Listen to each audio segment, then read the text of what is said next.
Bonjour, c'est Ursule encore. Alors, je viens sonner la trompette une seconde fois aujourd'hui et je viens au fait nous encourager à continuer notre marche d'intimité avec notre Seigneur Jésus. Amen. Alors, ce matin, on a parlé de l'amour du monde qui nous rend aveugles aux choses divines. Et on s'était séparés sur 2 Corinthiens 4, le verset 4 qui dit « Pour les incrédules dont le Dieu de ce siècle a aveuglé l'intelligence, afin qu'ils ne vissent pas briller la splendeur de l'évangile, de la gloire de Christ, qui est l'image de Dieu. » Amen. Alors, pourquoi le Dieu de ce siècle? Pourquoi? Parce que chaque siècle a un Dieu. Amen. Or, notre Dieu, il est le même. Aujourd'hui et demain, et pour toujours. Il ne change pas. Ses valeurs sont les mêmes, ses lois sont les mêmes, ses commandements ne changent pas, que tu sois du 1er siècle, du 21e, que tu sois de l'époque antédiluvienne, peu importe la période dans laquelle tu es né, Dieu n'a pas changé. Il ne changera pas. Alors, tu es appelé à t'appuyer sur ce Dieu-là. Amen. Et si donc, tu penses que parce que tu es chrétien du 21e siècle, alors tes valeurs devraient être différentes, par exemple, du chrétien, par exemple, du temps de Noé, il y a un problème. C'est pourquoi 2 Corinthiens 4 nous dit, pour les incrédules dans le Dieu de ce siècle, aveugle l'intelligence. Alors, chaque siècle a un Dieu, a une manière de faire, une manière de se comporter. Alors, pour les gens qui sont allés à l'école, on dit le siècle de lumière. Et puis bon, je ne sais plus tous les différents siècles qu'il y a. Mais il y a des époques. On dit que c'était l'époque de lumière et puis on essaie de décrire qu'est-ce qui s'était passé. Et puis les philosophes, ils disent des choses et tout. Mais pour Dieu, ça ne change pas. Que tu sois dans l'époque de lumière ou bien l'âge du Cro-Magnon ou bien peu importe du Néandertal et puis bon voilà du 21e siècle, Dieu, il est Dieu, il ne change pas et tu devrais te tenir à ce qu'il te dit dans sa parole. Alors tu devrais marcher aujourd'hui comme Paul a marché, Pierre a marché, Noé a marché, Josué, Ruth, Rebecca, tous ces héros de la foi là, tu devrais suivre leurs traces. Mais si toi, tu passes ton temps à te leurrer en te disant que parce que Jésus est venu, il est mort sur la croix et que tu l'as accepté dans ta vie, ta condition est différente, alors tu te réveilleras un beau matin. De l'autre côté, là où le feu ne s'éteint pas, tu te réveilleras là-bas. Il est donc important que tu t'arrêtes et que tu t'assures que tu es en train de marcher sur les traces de ton Seigneur Jésus. Alors, pour ne pas être aveuglé par le Dieu du siècle dans lequel nous vivons, écoutons le conseil de Pierre dans 2 Pierre, le verset 1. On va lire à partir 2 Pierre 1, on va lire à partir, je pense, du verset 9. Attendez, 2 Pierre 1, on dit, oui, le verset 4, excusez-moi. 2 Pierre 1, le 4. Non, 2 Pierre 1, oui, 4. Alors,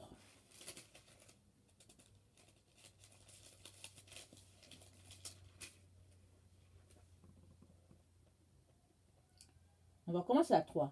Comme sa divine puissance nous a donné tout ce qui contribue à la vie et à la piété, au moyen de la connaissance de celui qui nous a appelés par sa propre gloire et par sa vertu, lesquels nous assurent de sa part les plus grandes et les plus précieuses promesses, afin que par elles, vous deveniez participants de la nature divine, en fuyant la corruption qui existe dans le monde par la convoitise.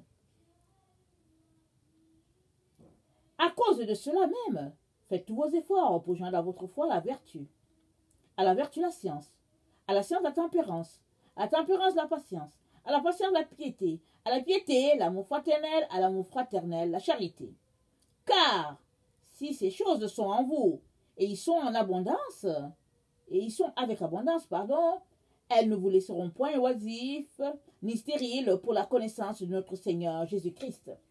Mais celui en qui ces choses ne sont point est aveugle. Je reprends. Mais celui en qui ces choses ne sont point est aveugle. Il ne voit pas de loin. Donc ça veut dire que c'est un myope. Et il a mis en oubli la purification de ses anciens péchés. Oh, que c'est tellement bien dit. Que c'est tellement bien dit. Comment venons-nous au Seigneur?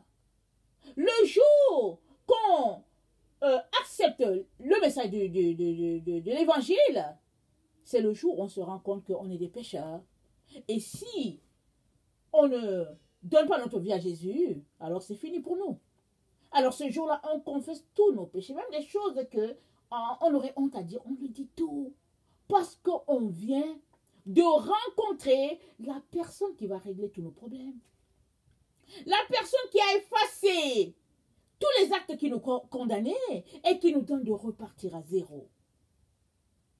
Ah, et c'est ce jour-là qu'on donne notre vie à Jésus. Alors, Pierre dit, celui en qui ces choses ne sont point est aveugle. Il ne voit pas de loin. Et il a oublié la purification de ses anciens péchés. Il a oublié que bon, il a déjà confessé tout cela et qu'il a décidé de marcher dans la sainteté et la pureté. Et c'est comme s'il retournait à son vomi. C'est ça que Pierre est en train de dire. Le verset 4 nous dit, lesquels nous assurent de sa part les plus grandes et les plus précieuses promesses, afin que par elles vous deveniez participants de la nature divine. Dieu nous a appelés à participer à son merveilleux projet. C'est-à-dire, il nous a offert à sa ressemblance et il nous a appelés de collaborer avec lui dans son projet de répandre le ciel sur toute la terre. Amen. Il a d'abord confié à Adam et Ève. Il les a bénis. Il leur a dit de se multiplier. Parce qu'ils avaient en eux le caractère divin et ils avaient un corps saint. Mais malheureusement, Satan est passé par là et tout a été pollué, corrompu. Mais gloire soit rendue à notre Seigneur Jésus-Christ qui est venu, qui a tout remis. Il a remis encore la balle au centre. Il dit, courez encore. Amen. Aujourd'hui, tu as la possibilité de courir. Mais il faudrait que, pendant que tu amènes ta vie à Jésus, pendant ta vie de tous les jours, alors que tu viens mener une vie de repentance à tous les jours, parce que bon, on passe la journée et puis on ne peut pas ne pas pécher. Même si de notre bouche on ne pêche pas, souvent nos pensées sont très loin. Pendant que tu mènes une vie de repentance, de pureté devant ton Seigneur, tu es appelé, comme dit Pierre, à avoir en toi certains traits de caractère. Alors, il te demande de fuir la corruption qui existe dans le monde par la convoitise. Alors, la convoitise des yeux, c'est ça qui gruge ton corps qui est saint.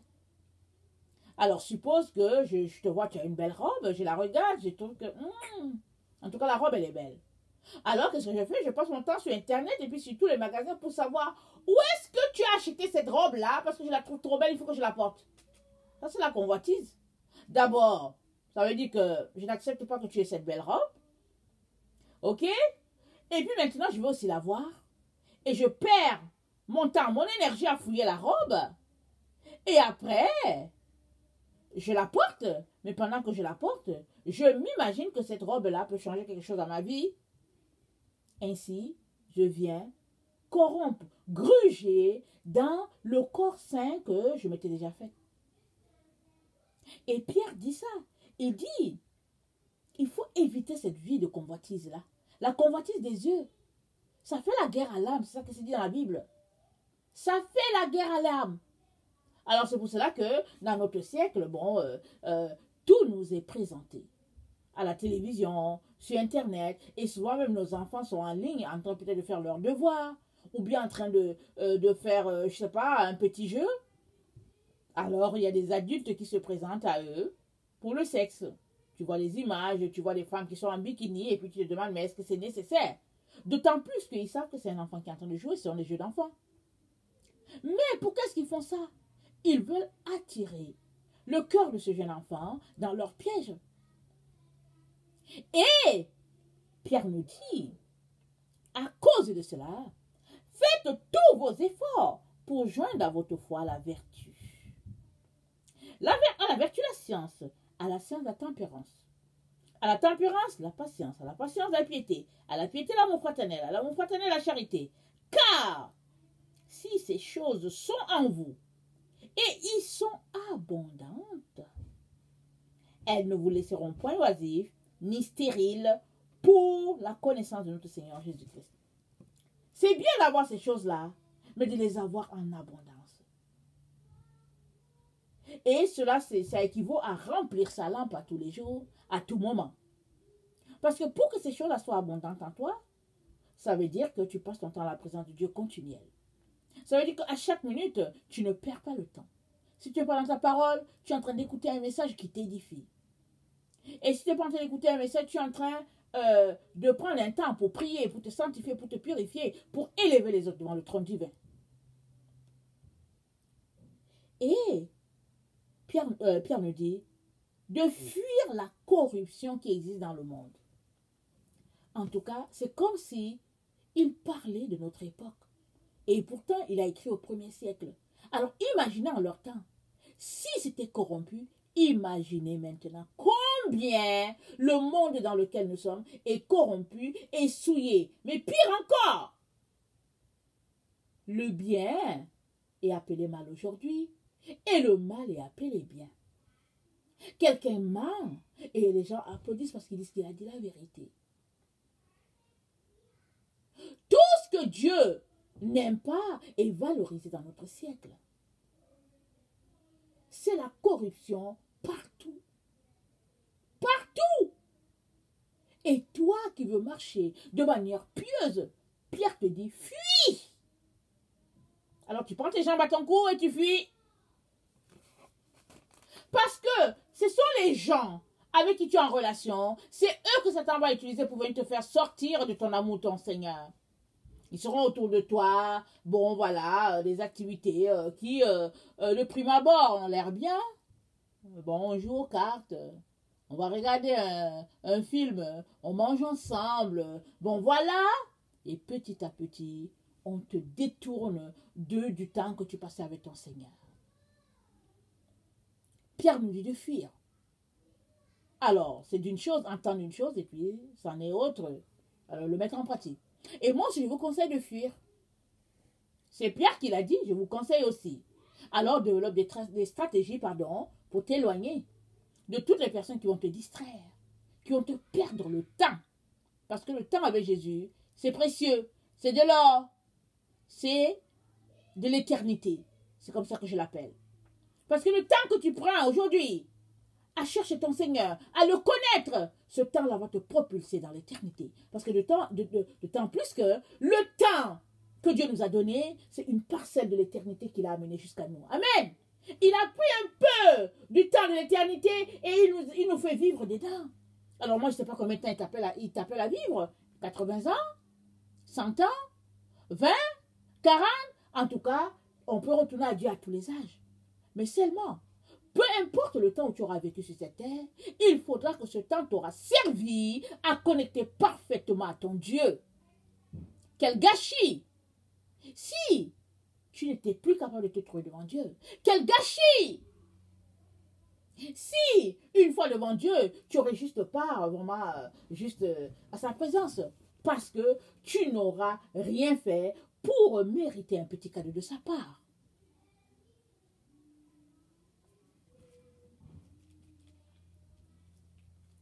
Le verset 10 dit, c'est pourquoi, frères, appliquez-vous d'autant plus à affermir votre vocation et votre élection. Amen. Votre vocation et votre élection, ça fait deux choses différentes. La vocation, tu es appelé à faire quelque chose. Et l'élection, c'est que Dieu t'a élu pour quelque chose. Alléluia, il t'a choisi. Il t'a dit, voilà à quoi je t'ai appelé, Norbert. Angèle, Louise, peu importe la personne, Denise, j'étais appelée à ceci de précis. Alors il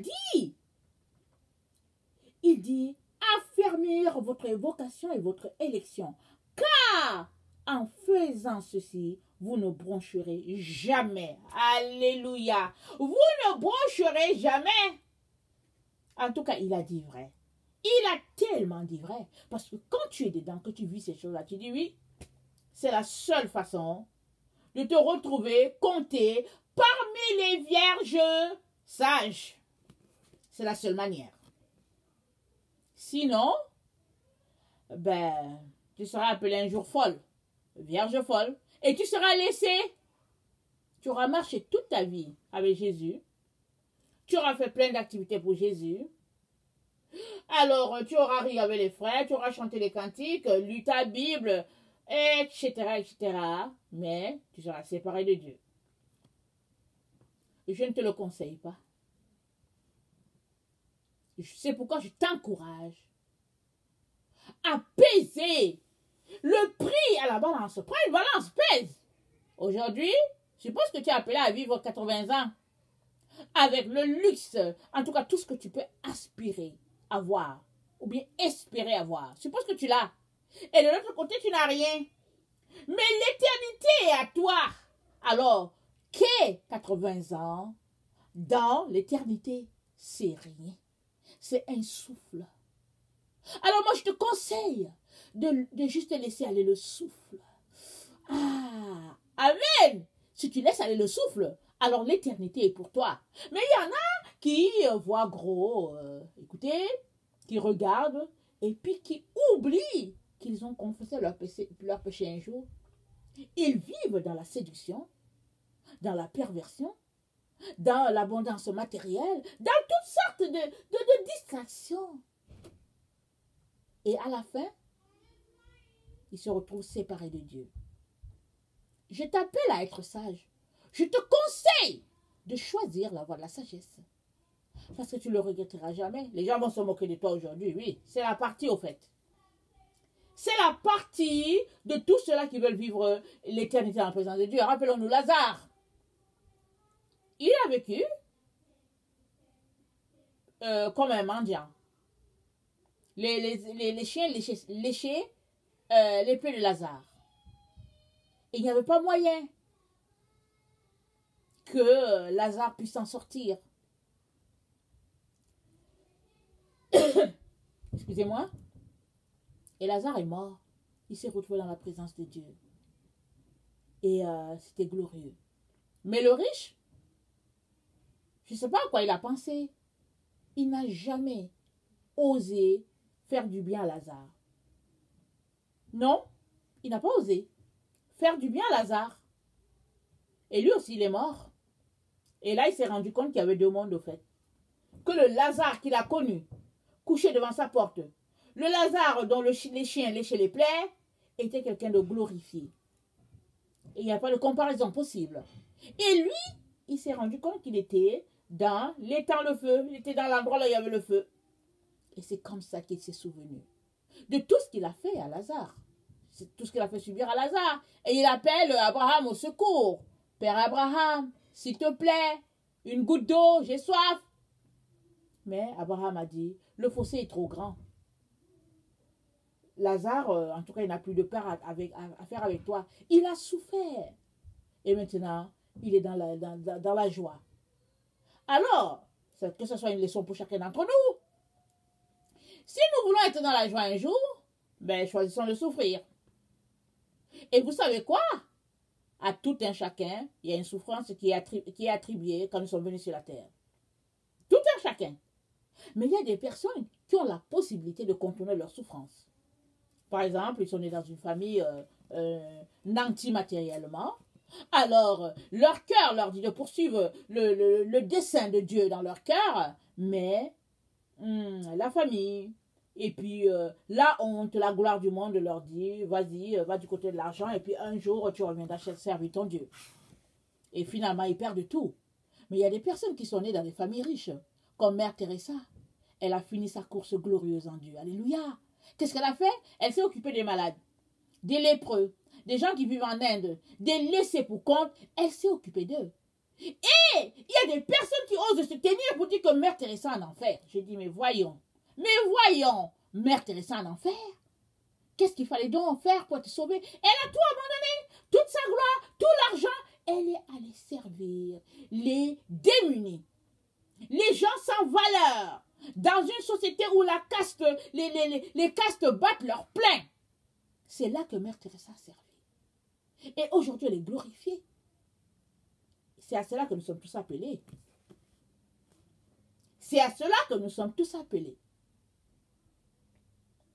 Renoncer aux convoitises de ce monde et de nous tourner vers ce vers quoi Jésus s'est tourné. Jésus avait un cœur juste pour les pauvres, pour les démunis, pour la misère, les veuves, les malheureux.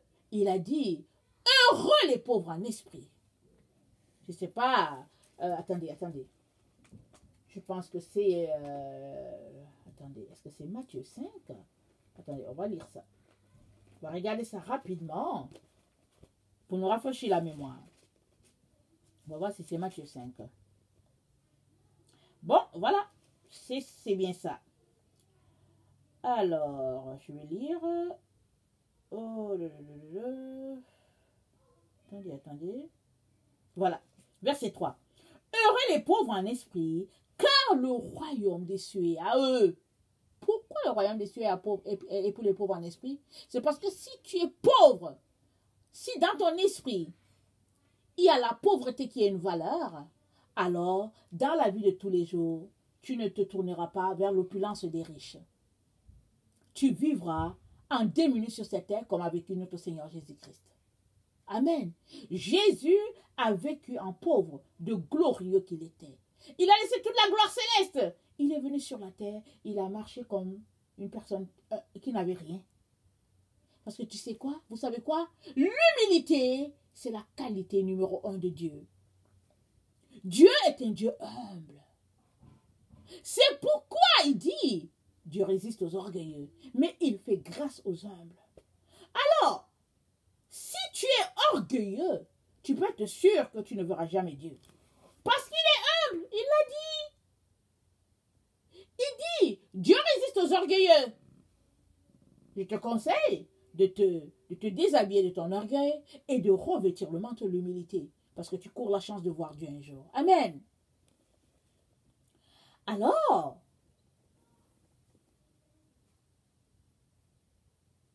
le monde nous aveugle. Et le monde nous fait croire que on est arrivé. Et aujourd'hui, dans notre siècle, ils ont trouvé l'équilibre. Amen. Ils ont trouvé l'équilibre pour les gens qui ne sont pas si bien à l'aise avec une vie où ils sont démunis. Alors, on leur a dit que, bon, tu pouvais faire les deux. Tu pouvais avoir un pied dans le monde et puis un pied dans le Seigneur. On leur a dit ça.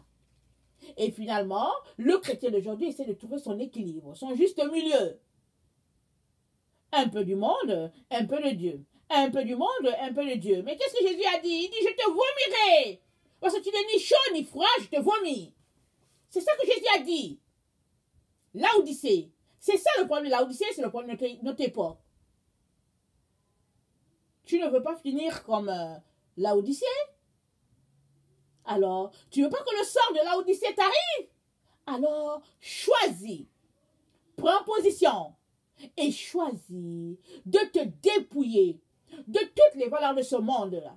La gloire de ce monde, l'or de ce monde, l'argent de ce monde, le succès de ce monde. Débarrasse-toi de ça, laisse aller. Et viens, porte ton manteau d'humble. Et viens devant Dieu, demande lui la raison pour laquelle tu es sur la terre. Il va te le dire. Alors s'il te dit qu'il t'a envoyé sur la terre pour aller au Kenya, alors ne tournez pas les talons pour dire, moi, je ne veux pas aller en Afrique. S'il te dit qu'il t'a appelé à aller être, je ne sais pas, un fermier à quelque part, parce que là-bas, dans le coin, il faut que tu évangélises tout le village là des pêcheurs qui est juste à côté, ne tourne pas les talons. Parce que c'est pourquoi il t'a créé. Il a créé chacun pour une œuvre bien précise. C'est pourquoi, quand Jésus est en train de prier, là, à Gethsemane, et qu'il suppliait le trône en disant, s'il était possible que cette coupe s'éloigne de moi. Quand il priait. Et il suppliait. La Bible nous dit, il y a deux personnes qui sont venues l'encourager. Élie et Moïse. Ils sont venus l'encourager pour lui dire, rappelle-toi, ce qui a été écrit, voilà, ils l'ont fortifié, ils l'ont boosté. Amen. Ils ont boosté notre Seigneur Jésus. Pour que toi et moi, aujourd'hui, nous puissions être appelés enfants de Dieu. Alors, mais c'est quoi qui va te séparer de l'amour de Jésus? Pour que tu sois incapable de tenir jusqu'au bout. C'est celui-là qui va persévérer jusqu'à la fin qui sera sauvé. Ce n'est pas celui qui vient là, en train de jouer au monsieur qui est bien, ou bien la femme qui est bien, qui vient là, qui dit, ouais, je suis chrétien, j'ai été sauvé tel jour, à telle heure, et puis patati patata. C'est pas ça. C'est pas ça qui fait que tu es enfant de Dieu. Ce qui fait que tu es enfant de Dieu, c'est que tu as donné ta vie à Jésus un jour, mais tu persévères jusqu'à la fin. Alors sur ton chemin, il y aura des épreuves, comme Jésus. Jésus a eu plein d'épreuves sur son chemin, mais il a persévéré jusqu'au bout. Il est allé jusqu'au bout. Et quand il ne pouvait plus porter sa croix, parce que les gens l'avaient tellement chicoté, ils l'ont magané, ils l'ont vraiment traité comme on ne peut pas traiter un humain. Jésus s'est levé, il a continué à porter sa croix. Mais Dieu a envoyé quelqu'un pour l'aider. Jésus serait mort, là en chemin, tellement il était épuisé. Mais Jésus a tenu d'aller sur la croix, parce qu'il était le serpent maudit qui devait être là, cloué là pour toi et moi. Jésus a payé ça pour toi et moi. Lui dont le corps était délicat, parce que d'un côté, il était homme par Marie, mais de l'autre, il était Dieu. Il était Dieu. De l'autre côté, imaginez une telle personne, fragile, délicate, mais Jésus a payé le prix pour que toi, tu puisses être appelé un jour enfant de Dieu. Le réalises-tu? Alors, vas-tu refuser de suivre Jésus jusqu'au bout à cause des biens matériels, à cause d'une voiture, d'un argent, d'un diplôme, d'une position sociale? Non! Dis non à cela! Refuse cela! Et demande au Seigneur de t'aider à porter ta croix et aller jusqu'au bout. Laisse-les se moquer de toi. Laisse-les!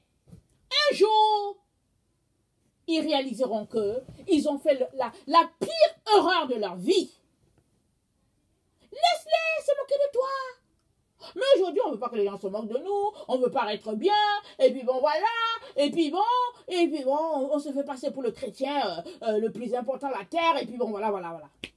Hypocrisie, mensonge.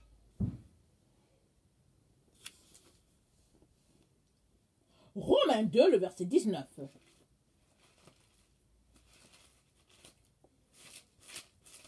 Excusez-moi. Romains 2, verset 19.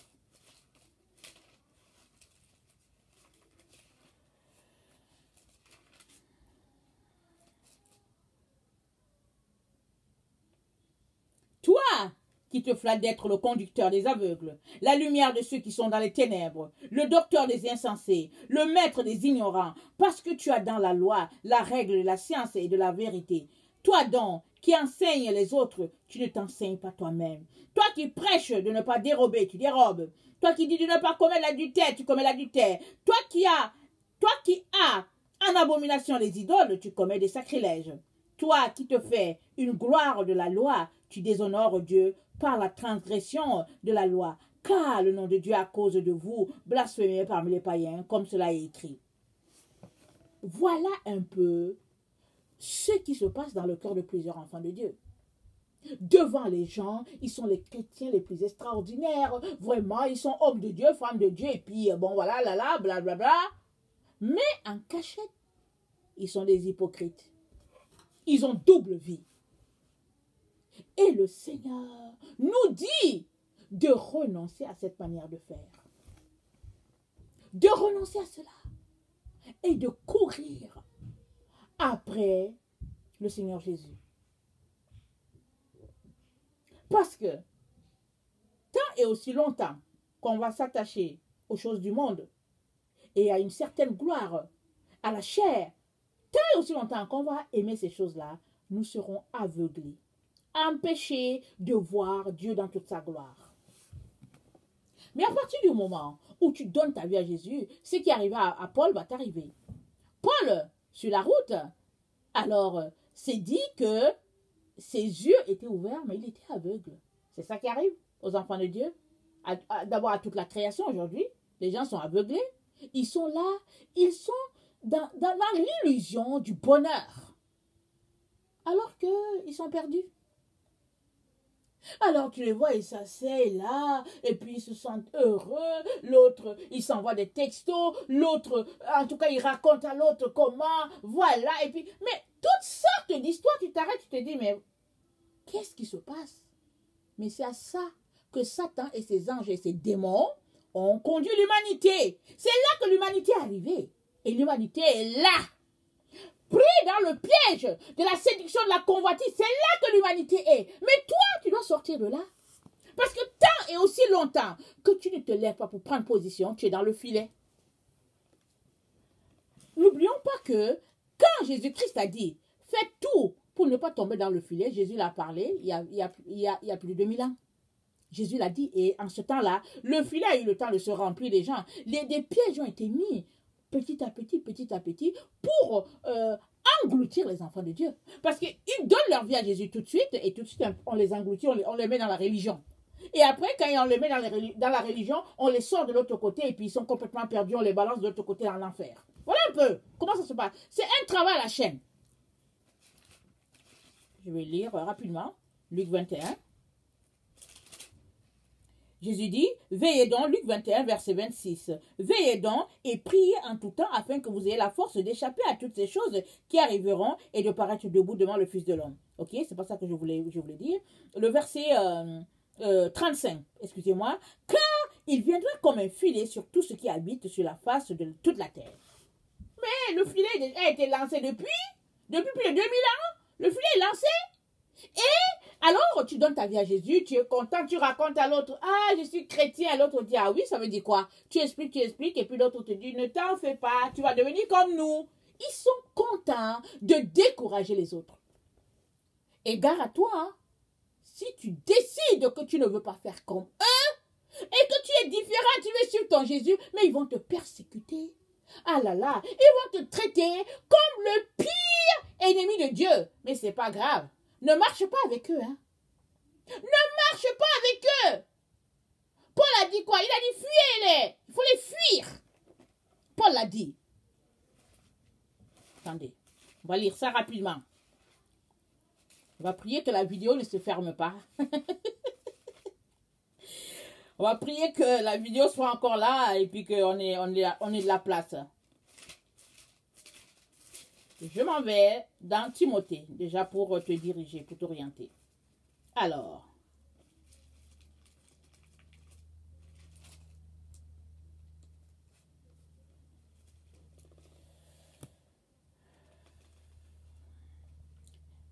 Timothée 4, verset 1. Mais l'Esprit dit expressément que dans les derniers temps, quelques-uns abandonneront la foi pour s'attacher à des esprits séducteurs et à des doctrines de démons. C'est ça qui est enseigné.